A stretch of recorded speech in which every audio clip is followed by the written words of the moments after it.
3 arguments principaux ont plaidé à l'implantation d'Hélios dans la région d'Orléans. Le premier concernait en fait la proximité par rapport à la ville de Paris, mais néanmoins une certaine distance géographique.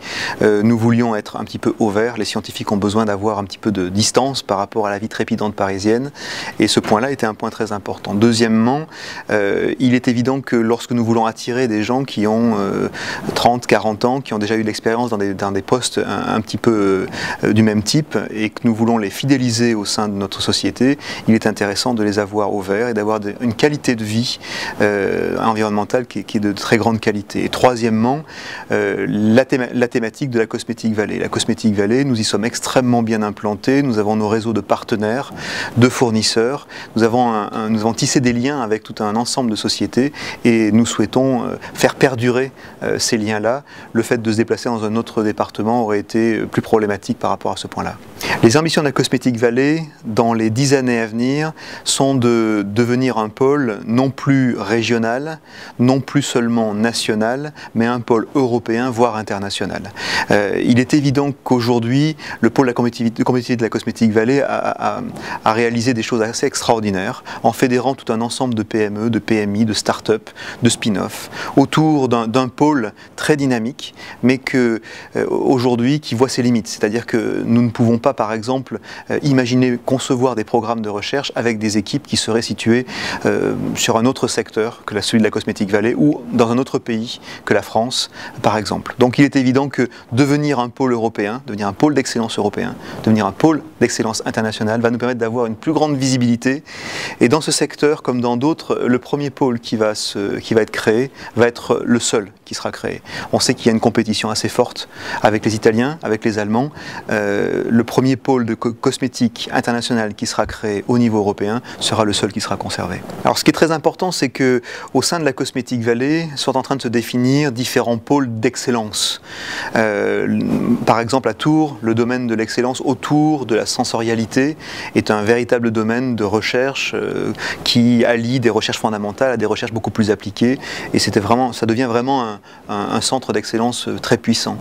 À Orléans est en train de se définir un pôle d'excellence autour de la formulation, autour des pigments, avec un certain nombre de substances naturelles, avec un certain nombre de laboratoires publics et privés susceptibles effectivement de faire grandir ce domaine-là. Donc dans ce cadre-là, oui, le Loiret est un domaine d'excellence, est en train de devenir un domaine d'excellence, et Cosminov, le congrès international qui est en train d'être organisé sur Orléans de façon régulière, risque de nous aider pour continuer à faire en sorte que ce pôle orléanais devienne de plus en plus fort dans le domaine de la recherche. Et puis d'autres secteurs existent également, comme celui de Chartres, qui est devenu aujourd'hui, avec son congrès autour de la réglementation, une espèce de référence nationale, voire internationale, dans le domaine de la réglementation cosmétique, par exemple.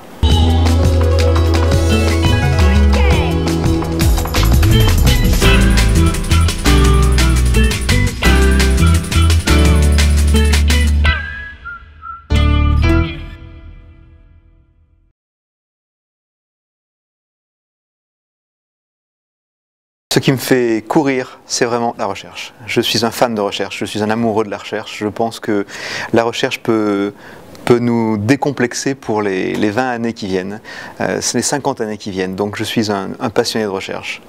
Les innovations telles que la découverte qui ont été réalisées dans le cadre de cette recherche, du rajeunissement des cellules très âgées, me passionnent.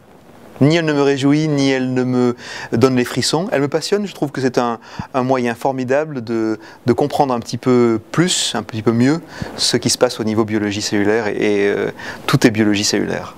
On ne rêve surtout pas d'éternité, on reste très humble. Plus on connaît de choses, et plus on comprend qu'il faut être humble vis-à-vis de la nature et vis-à-vis de l'humanité. Quand je ne suis pas au boulot, vous me trouveriez en plongée. Je suis un plongeur, je suis instructeur de plongée, et vous me trouveriez également dans un petit village que je ne citerai même pas, en plein milieu de l'Ardèche, qui n'existe absolument pas sur les cartes, qui n'est joint ni par Wi-Fi ni par téléphone. Je ne suis ni iPad ni Covadis, c'est un beau mélange des deux. Je n'arrive pas à lire très longtemps sur iPad, j'aime néanmoins les outils informatiques, donc c'est un bon mélange entre les deux. Je crois que la génération d'après sera iPad, celle d'avant était Codadis. Covadis. J'adore les livres, je suis un amoureux des livres. Rien ne me fait plus rêver qu'une illuminure dans la British Library. Donc je serais plutôt la Pléiade. Par contre, c'est écrit vraiment trop petit. Alors une journée réussie pour moi, c'est une journée de rencontre. C'est une journée qui fait que les personnes que je vais rencontrer vont sortir enrichies de notre rencontre et celles que je vais avoir la chance de rencontrer vont m'enrichir moi aussi de quelque chose de plus.